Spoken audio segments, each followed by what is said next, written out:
All right. So far, what I got going on, I've got these, that fits a little better.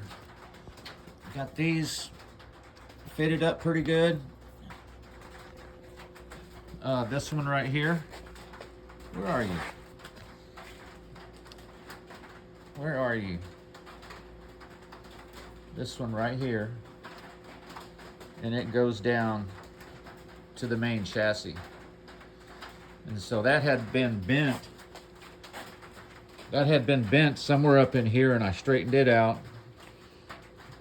Then I'm going to install those two right there. Once I get them the right, they look pretty good so far. Where are we?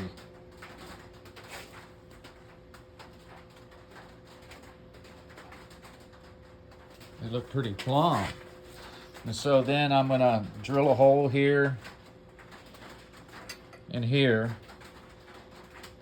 And they have the bolts welded on right here. So I don't want this to move. So I was thinking I could just drill the holes right here. And so this one right here is just the back support, you know what I mean? That's gonna keep it from, that's gonna give it a lot of back support. So, yeah, but it's cleaning up pretty good. Got the back half, I'll flip it over because the 4-pin's a little loose. Yeah, so that's it.